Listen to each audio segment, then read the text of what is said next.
I think पोहे जरा common गोष्ट आहे, सगळेच खातात जनरली. बघ ना, असेल पोहे आवडत नाही आम्हाला असं जरा कमीच आहे.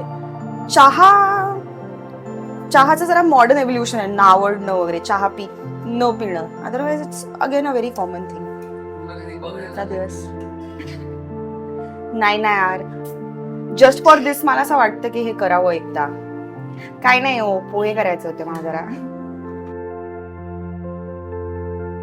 कारण ते एक मेन स्किल असायचं ना, स्वयंपाक नीट जमायला पाहिजे. It is a main skill. We are marrying a person for sex and food असं असावं आधी, असं मला वाटतं. तर you can taste, like you cannot taste sex, but that is what you do when you are seeing like. आणि बाळ produce करण्यासाठी हाईट वगैरे बघितलं जात असेल ना, की म्हणजे उंच बाळ होणार का गोरं बाळ होणार का काय, याच्यासाठी.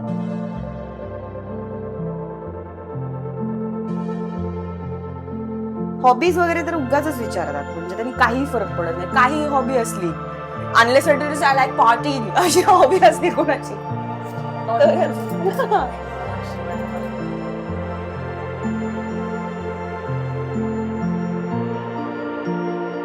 जेव्हा मी असं लग्न करणार असेल आणि त्यावेळेला असं असेल. पण मुलगी पोहे खात नाही, बाय द वे. तिला अलाउड नसतं, ते नाही माहिती मला. पण मुलगी कुठे खाते काही, ती फक्त करून आणते.